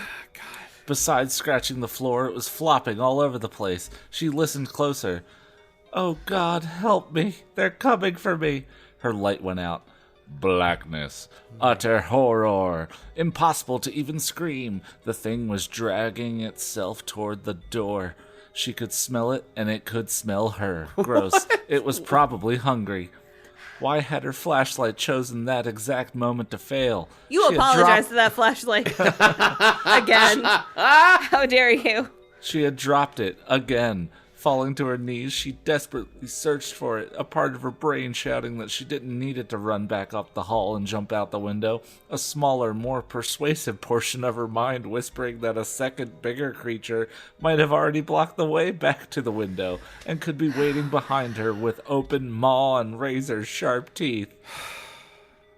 What the fuck? This book. It's a book. I am so glad I didn't read these when I was younger, because this would have scarred me for life. Yeah. This would have changed my brain chemistry. Yes. As the kids say. Yeah. It would have fucked me up for good. Yeah. I definitely read some of these. I know I read Christopher Pike as a kid. I feel like it must have done something. I am very excited. It's for the probably next why sentence. you can just like eat food and watch a horror movie yes. at the same time. Probably, yeah. I'm just like munching on whatever and watching Yeah. like Michael Myers scoop a brain out. And I'm like, haha. Yeah. The next sentence is poetry. Her fingers banged the light. What does that mean? She finger banged the light. She finger banged the light. Her fingers banged the light. She finger banged the light. She flipped it on. Yeah, she did. A fresh, thick glob of black blood oozed from beneath the door. Touching the tip of the flashlight, it instantly burned through the plastic and began to eat at the wood beneath. A loud bang hit the door, causing it to buckle. The creature wasn't that small. Tracy grabbed the flashlight and ran. Nothing ate her on the way out. I was reading that like nothing ate her on the way out. Poor Tracy. She was She fortunate. deserves a win. Aw. She was fortunate she didn't cut open her head climbing out the window because she certainly wasn't watching for sharp glass. She was only watching her tail. Hopping onto the porch, the hot, dry desert air hit her like a refreshing ocean breeze. Those are two very different fucking things.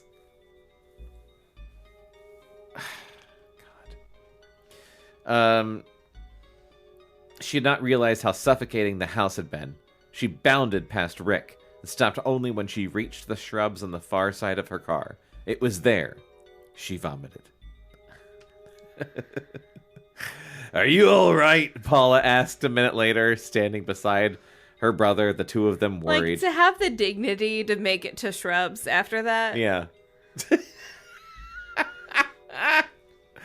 No, I'm not so good. There's a monster in the house that collects Mr. Partridge posters and obscene articles. It almost slobbered on me. Don't go in there. The thing is from another planet. You've got to believe me. Those were her thoughts. Just so you know. Oh, she didn't say that out loud? Those are Tracy! That was italicized thoughts. I'm fine, Tracy. she whispered. Oh, Tracy. Speak your mind, bitch. Tracy's catchphrase is, I'm fine. Yeah. Dead-eyed. I'm fine, she whispered. If she told the truth, Rick would laugh at her.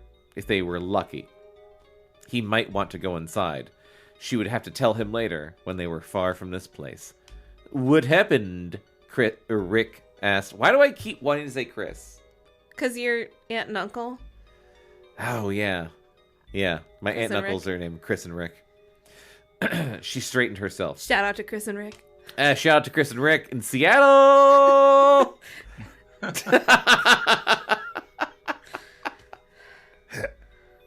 She straightened herself. Nothing.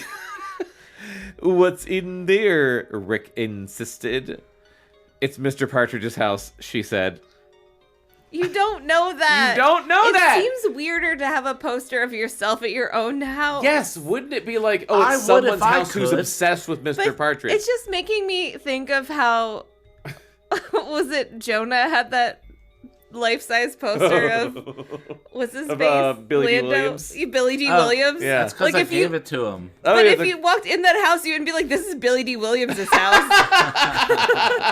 yeah, exactly. That would be like, yeah, me having one of these posters was just me. Yeah. Are you sure? Rick asked. I saw his picture on the wall. I made a painting of myself one time years ago when when we lived in Hamden, and Oh, yeah. and that I was like, I don't like this. Aw. It's I liked it. It was cute. I know you liked it, but yeah, Did He you feel roped like you it- in. Huh? That's how he roped you in. No, it wasn't already I have there. confidence. I have confidence. we were already dating. I mean, did you feel like it was narcissistic? Yes, I did. Yes. Oh. Yeah, I was like, that's great. And like for a while, it was me because originally it was me and Amy Yeah. because it was our roommate pictures, and then she moved out, and then I put up Abraham Lincoln because I thought that would be funny Yeah. if it was me and Abraham Lincoln. And then at a certain point, I was like, this isn't funny. It's just me and Abraham Lincoln. It would be more funny if it was just funny. Abraham Lincoln. It must have been an awful picture, Paula said. You can't imagine, Tracy said, turning to follow the dirt road as it wound deep into the desert. Keep going, it said. Very well, they could play their game a while longer, especially since it was the only game in town. What the fuck What? is... She prayed to God Carl was all right. I don't know. What are we going to do now? Paula asked. We're going to follow this road, Tracy said. No, Paula said. I can't. Yes, Tracy said firmly. You must. Damn.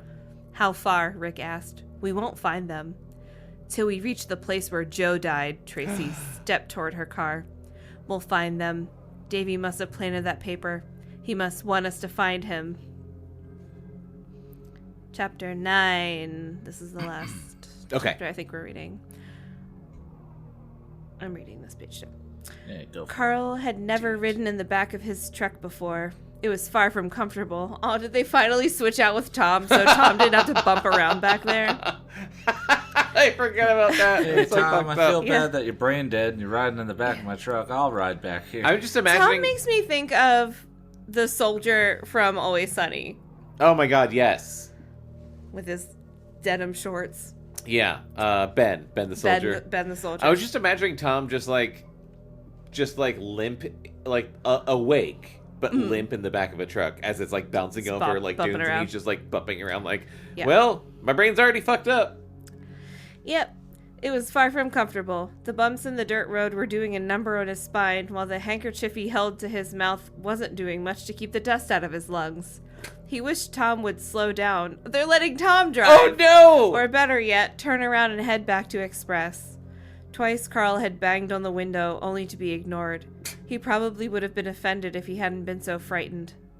It's time to go, old buddy. Tom had never spoken to him that way before. Wait, what? It hadn't even sounded like Tom. It had sounded like an order. I don't know. Okay. I guess it was a very menacing, it's time to go, old buddy. If Then that there- happened last time, I don't remember. I think it probably did.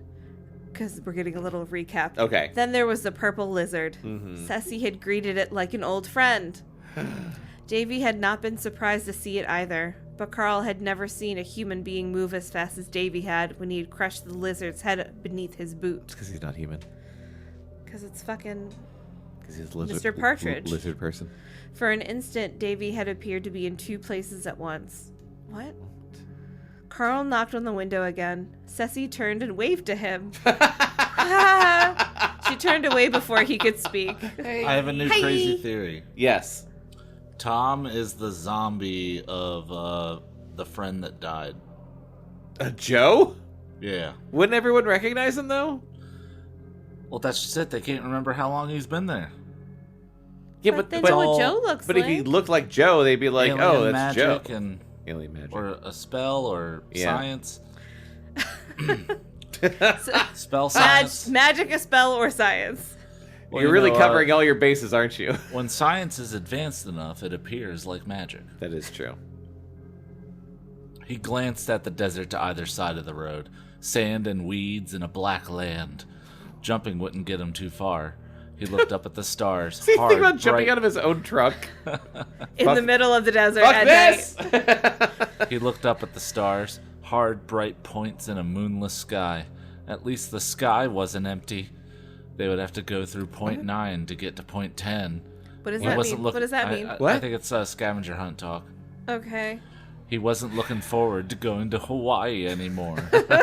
Yeah, okay, guys, we all know Hawaii was None of us bullshit. give a shit about None- Hawaii. None of us thought it was real to begin with, If you idiots. this book ends in Hawaii, I will be shocked I to death. fucking pray And it's to just all them God. sitting around like, we're having a great time. It was a good Yeah. scavenger Can you hunt. Drinking believe it was sulfuric real? acid. They came to a halt an hour later. Carl didn't know where they were. California, Arizona, maybe Mexiconia. They had Jamaica, ridden at least Aruba. 60 miles and hadn't passed a single car or dwelling. Not easy to do anywhere in the U.S. Vague outlines of tired hills surrounded That's not them on all sides. At all true. That's very fucking easy to do in the U.S. The U.S. is huge. It is Scattered 60 Joshua miles. trees stood like sentinels, so they're in Joshua Tree. Their cactus arms frozen forever in uncomfortable upturned positions. Carl jumped down. His friends climbed out the front. He could hardly see them. "What are we doing out here?" he asked angrily. "Having fun," Davy said. He flipped on the flashlight in his hand, shone it across the low wooden sign that stood to the front and left of the truck. 2 words were scrawled on it in big, red, dripping letters, What? denoting that it was freshly painted. Wrong turn. A cardboard box sat under the sign. Davy gestured for Carl to check it out. Carl didn't want to. The 3 of them were waiting for him with expectant expressions. Even Tom, who hadn't shown a flicker of interest in anything since he had gotten flattened in that football game. Oh, flattened. Or had the injury happened in a car accident. Suddenly, Oh my Carl God. couldn't remember, and that troubled him as much as what he might find in the box. What the fuck, guys? From where he stood, he could see the item was as dark as the letters on the sign. "What is it?" he demanded. "How should I know?" Davy asked. "Ceci?" Carl asked. She grinned, but said nothing. "Tom?" Carl asked. You know, you said, or what if you said, what if Tom is Joe? Yeah, Chris said that. Paula is strangely obsessed with Tom. Because he's Joe? Because he's dead Joe? He might be dead Joe. And they just got brainwashed or whatever? I guess. I don't know why. What the fuck is going on? I don't know. My God. Tom? And Carl and Tom are friends. Yeah. Fuck. Carl asked, a faint note of pleading in his voice. Tom's next remark almost floored him. "I never got hurt playing, Carl." "What?" "You just imagined it, Carl." But your head," Carl stuttered. "You heard it. You haven't been the same since." "He's the same," Davy said and chuckled. "Look in the box. We have to get down to business." Carl looked. There was one shirt, a torn and weathered brown Pendleton caked with dried blood. Ooh, Pendleton, nice. I Is- don't know what that is. I don't either. His old friend came up at his side. Carl recoiled in horror. Carl recoiled in horror is a hard thing to say. It's like a fucking word Carl exercise. recoiled in horror. Carl recoiled in horror when Tom reached down and picked it up and pulled it over his own It head. just looks like a fucking plaid flannel shirt. So is this just, are these the clothes that Joe was wearing when he died? Probably. Probably. Yeah. "Tom!" he cried. "It fits him perfectly," Davy said, pleased. "What's the next clue? We've got to keep going if we want to win." It was taped to the side of the box. "You should know by now." "What does it mean?" Carl asked, crouched on his knees beside the typed page. Ceci let out a hearty laugh. "Oh, Carl," she said. It means my sister is driving, Davy said, turning back to the truck, also laughing.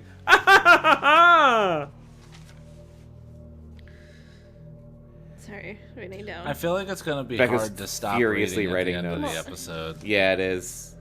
I'm trying to fucking sum up what is happening. I don't envy you. You should know by now. Okay, that's funny. He snapped off the flashlight. The full weight of the night returned. No, Carl said, straightening himself. I want to go home.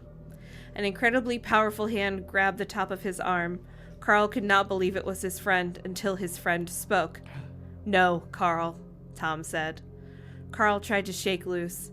He could have been caught in the grip of a bear trap. Tom dragged him toward the truck and threw him in the back, climbing in beside him. Ceci turned the key and revved the engine. They jerked off the dirt road into the wasteland. Davy leaned his head out the window and howled at the sky. What? You know, like you do. Like you do. Ceci left the lights off and pressed the accelerator to the floor. Had Tom not been holding him flat against the truck bed, Carl would surely have bounced out the back. They drove for about half an hour, long enough for Carl to realize that these people were no friends of his and that they were probably going to kill him. The realization led to an equally disturbing insight. It was possible to wake up from a nightmare and have it continue into the day. He had only to glance at Tom's impassive expression to know that this was true. In his dream of the dam and the flood, Carl had seen a similar expression on the face of the monster. Similar, yet not the same. Tom was not the monster that had swept toward him above the torrent. Or if he was, he continued to wear a mask. His best friend Tom. Why couldn't he remember the specific game when Tom got hurt? He couldn't have imagined the whole thing. They were talking about the structure of a life here. What? What? They were talking about the structure of a life here. Come on. He and Tom had discussed the accident at length many times. Because he was in it. Of course, no one else had joined in their discussions. No one else ever talked to Tom, period, except Ceci and Davy. Carl decided they were all mad, himself included. But that didn't mean he was ready to die. Far from it. The thought of death terrified him. But that's not true because Paula talked to Tom. Yeah. And Tracy. Yes. They all are aware of Tom's presence. Yeah. Sorry. He Mass had to think. hypnosis. What was he dealing with here? Were they even human? No. Each had displayed unusual abilities and characteristics. Ceci had eaten 10 pounds of... Hold on. You scrolled down. Ceci had eaten 10 pounds of food since they had begun the scavenger hunt. Davy had blinding speed, and a stick of dynamite couldn't have burst the grip that Tom had on his wrists. Did Davy have blinding speed? Yeah, when he stomped on that lizard. Oh. What did that add up to? Vampires that were sick of blood? Yeah. If she hadn't had her ice cream before they kissed, he decided, Ceci probably would have bitten his tongue off. What? Then again, she might have been trying to warn him on the hill. I don't know whose voice is speaking. I think this is Ceci. He's remembering her saying this. Do you want to go? Do you want to go back? A simple "get the hell out of here" would have been better. You people are weird, he told Tom. Tom didn't respond, except to tighten his grip to the point where Carl felt real pain. Carl didn't complain, however. He didn't want to give the two up front anything else to laugh about. When they finally did stop, Tom let him go. The blood poured back into Carl's hands, and he sighed with relief. They'd gone farther up into the hills. The Joshuas were gone. Which sounds like a Decemberist song. The Joshuas were gone. We're gone. Here. A milky white light shone on the eastern horizon. I can't believe Tom's in on it. Yeah. I was like, justice for Tom this whole time. I think Tom's another victim. The moon would be up soon. Climbing out of the truck, Carl was struck by how familiar the place looked, because it's where your friend died. The savage landscape was primordial. A prehistoric beast could have raised its head over the ridge and Carl wouldn't have been surprised. Like a thunder lizard. No, new theory. New theory. Yes, Oh what? my God. They're fucking dinosaurs. Oh no! I'm not even writing that one down, Chris. They're Dinosaurs. Dinosaurs.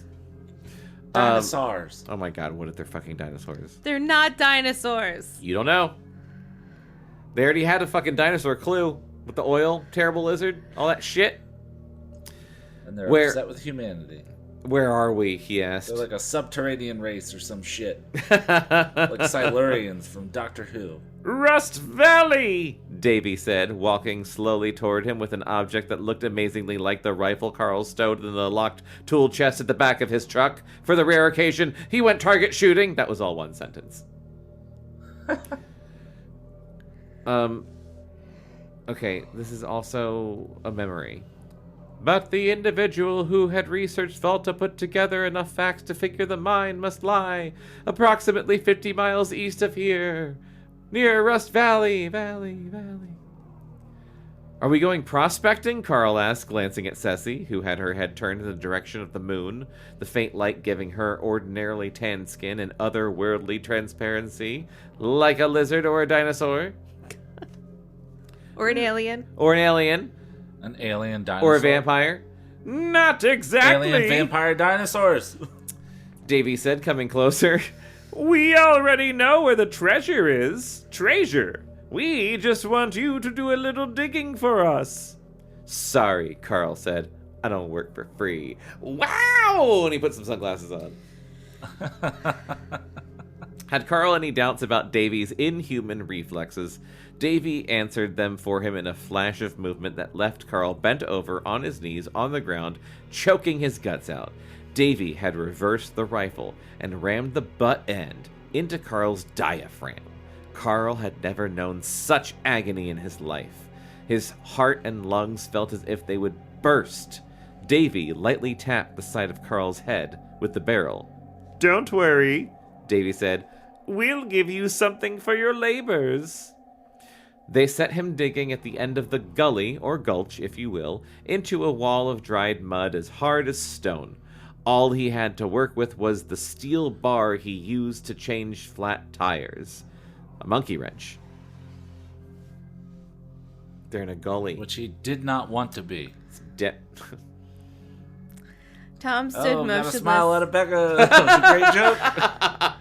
Smile, not an eye roll. Stood motionless at his back, his arms folded across the chest of his messy shirt, while Davy patrolled the area, occasionally firing around at a rock that caught his fancy. Okay. Carl didn't know Wasting where ammunition. Ceci was. She had said something about being hungry and wandered off into the bush. I just wrote down, like, all their superpowers. Yes. Davy's super speed, Tom super strong, Yeah. Ceci hungry? Hungry. Question Super mark? hungry. Super hungry. Yeah.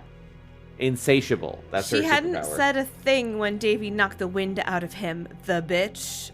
The What? books said that. That wasn't me that time. Damn. That's not for children. Chris, this book is not for children. I can't imagine what I did to offend you, he remarked to Tom as Davy moved out of earshot. Earshot? I bet, Tom said. You're crazy if you think these people aren't going to screw you over when they're done with me. Shut up. No, I want to talk, Carl said, using the metal bar as a lever and knocking out a chunk of dirt. He was surprised to see the missing lump create a small hole in the wall. He peered inside. He could have been peering into the abyss beyond the farthest star. Okay. Of course. Yeah. Is this Volta? I don't know. You betray a friend for something and you don't know a thing about it? Shut up. All right, whatever you say, Tom. We're not friends. Carl turned. The 3/4 moon had risen now and was hanging to the right of Tom's head. Mm-hmm. Carl weighed the bar in his hand. Bar? Yeah, it was like a metal bar to pry tires off rims. Oh, right. Okay. Davy was heading farther away, rounding the curve of a bluff, probably searching out a rabbit to murder. I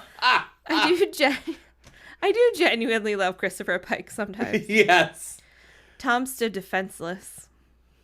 We've known Except each for other his a long... super strength, which we've already established. Yes. Lest you forget, Carl. Yeah.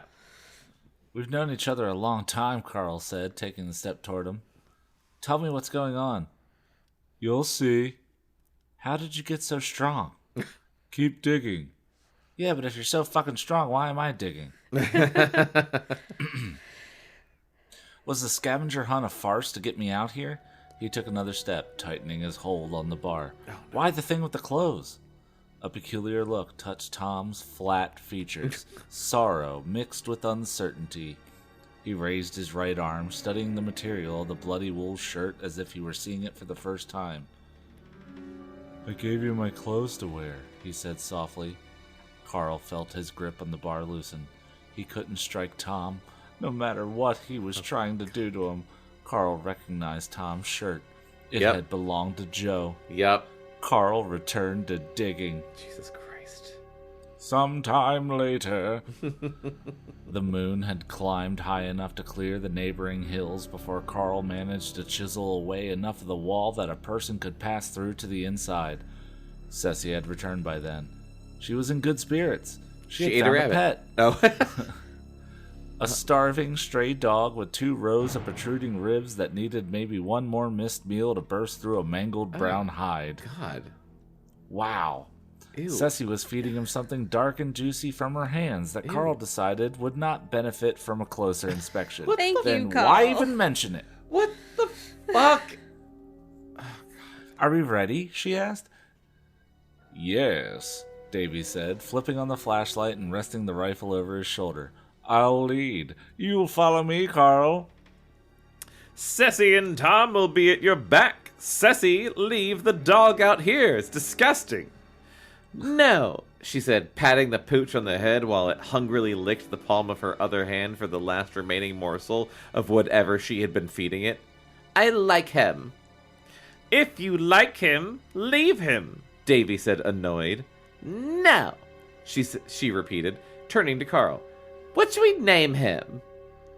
Name him after me, he replied bitterly.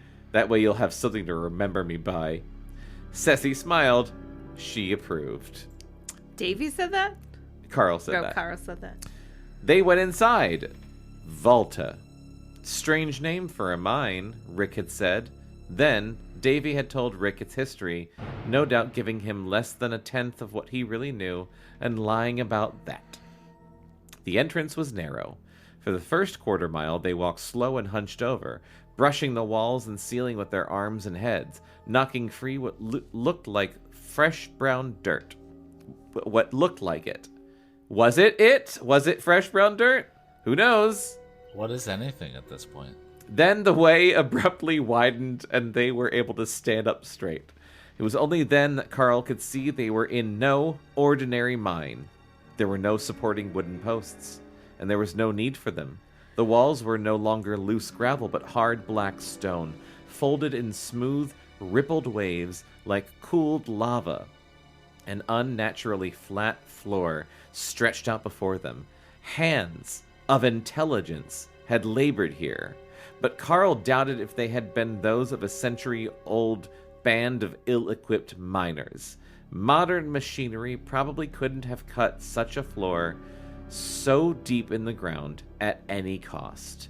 But what impressed Carl the most was the power of the place, the sense of history. What the fuck is going on? He could feel that the weight of time was bearing down on him, time that had seen far more bad than good. Many horrors, he knew, had occurred in these depths. He could feel the evil residue upon his skin as clearly as he would have felt the claws of a lizard crawling up his bare leg. Lizard. This feels as evil as a lizard would feel if it climbed my leg. You know that old saying, feels as evil as a leg lizard. The others remained silent. Carl might have let loose a witty sarcasm had he not been afraid Davy would give him another butt in the gut. Is that what it says? Butt in the Gut's the name of the episode. I think that broke Bekah. I already was broken. She took her glasses off. I take them off when I'm stressed. Sometimes I just want to stop seeing stuff. It's a defense mechanism. It really is. Holy shit. breathing was still a task, as it is for me currently. Yeah, I was just going to say, boy, you said it. Davy gestured for them to continue forward, the beam of his flashlight revealing no end to the tunnel. So they walked on, the ground sloping down and the air becoming thicker and fouler. The smell was no stranger to Carl. It was the same smell he'd encountered at the abandoned purple house where Ceci's other pet had hung out. The tunnel began to twist and turn, branching into numerous narrow passageways. Is that what we're calling what the lizard did, hanging out? Sure. Okay, cool. Her pet hanging out? Right? Yep, sure, those things. Why not? I mean, that's what most lizards do, is just hang out. Yeah, but no. Yeah, Davy... Oh, I have to yawn. Oh, God. I'm sorry, are you not entertained by this? My brain's trying to shut itself down as another defense mechanism. Yeah. Yet Davy held to the main branch, quickening his pace the deeper they went. Only the dog protested the rigorous march. I forgot about the dog already. Holy shit, they have a dog with them. Ceci quietly hushed him whenever he complained. Carl could only look back on the day and end himself with disgust. Since he had bolted upright in bed that morning, he had been like a dog tied to Ceci's ankle. Hi, Carl, did I wake you? Another memory. Yes. We're doing a lot of flashbacks in this book. I know. He's very introspective. This is a new one for a Christopher Pike book. He would not have been surprised to learn she had known what he had been dreaming about. Carl guessed that they must be walking beneath the very spot where Joe had died. Still, he did not understand, and neither did we. Nope.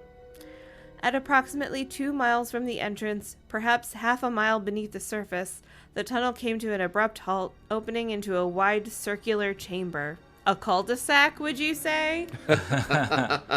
Here, Davy's flashlight had to strain to define their surroundings. The ceiling was domed, an incredible curve of hollowed-out stone, and the walls were similar to those of the tunnel they had just left. Only these were smoother and contained thousands of quartz crystals, which glittered like a galaxy of stars when Davy passed the beam over them. Yet the dome was utterly black and featureless. An empty sky. At the far end of the chamber stood a triangular slab of stone. Its apex pointed toward the tunnel. A shiny gray platform raised roughly 3 feet off the floor, 30 feet across at its base, where it blended in and merged with the wall.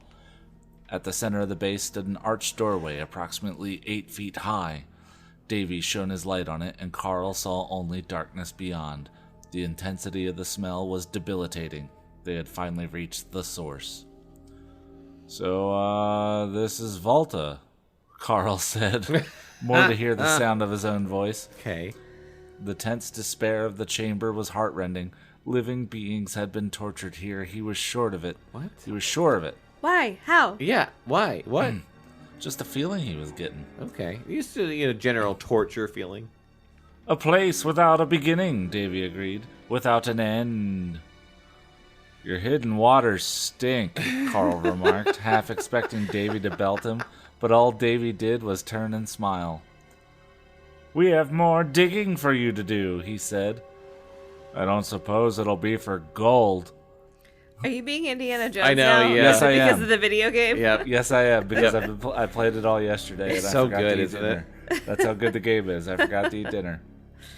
So I'll do another read of that line.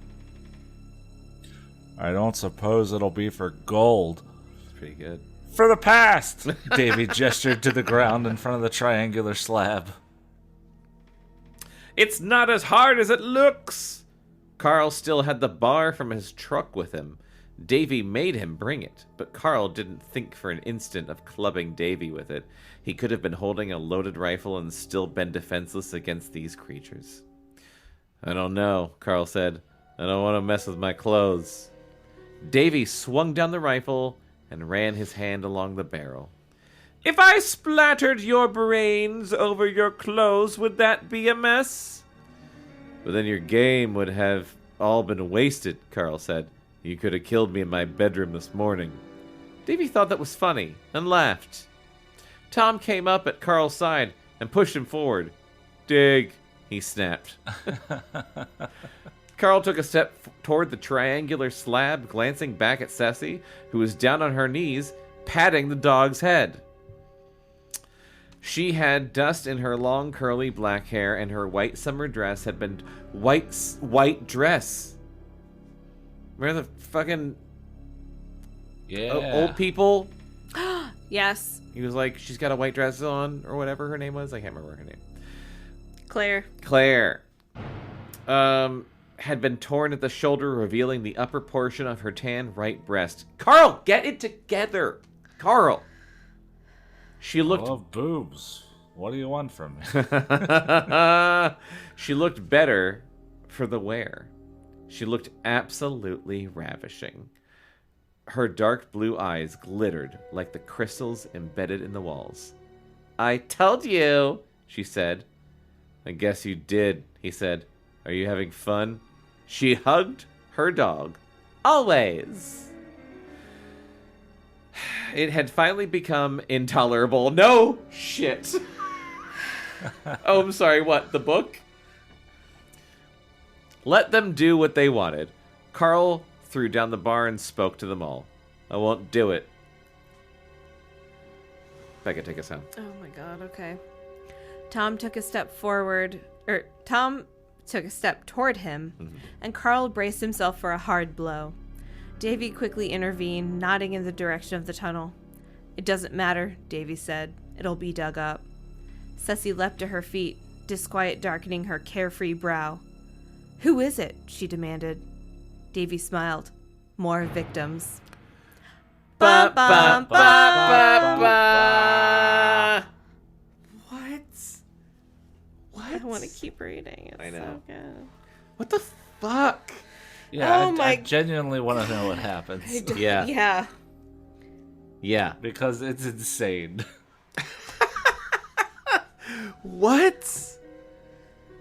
I feel so bad for whoever is our next guest for us having to explain what has happened in this This- book so far. This has to be the craziest Christopher Pike book so far. I keep It's thinking out that. there, I man. keep thinking that every time we read one of these. I don't, because I feel like the craziest one was the VCR Yeah. Eternal Enemy. The last one was... Remember Me wasn't as crazy. Master of Murder wasn't Master as of crazy. Murder wasn't as crazy as Eternal Enemy. No. This one is already 1,000 times crazier than Eternal Enemy. Yeah. And we're only like a little more than halfway through it. Yeah. We've I don't got... even remember Master of Murder. What was the That was craziness in one? the kid Stephen King. That was like the high schooler who wrote Okay. books. Yep, nope, that one was nuts. But like, And a it was the little whole bit more tame. murder on a bridge. Yeah. Immortal Puzzle. Enemy. Immortal Enemy's up there. Eternal I feel Enemy. like Eternal. Yeah. Eternal Enemy. Yeah, Yeah. like this is like I feel like same level. Yeah. This But also a little bit higher. That's Well, what I was yeah. gonna say. I agree with Bekah. This is already Yeah. fucking crazier than This Eternal is Enemy. like the reveal at the end of Eternal Enemy, but halfway through the halfway book. through a book.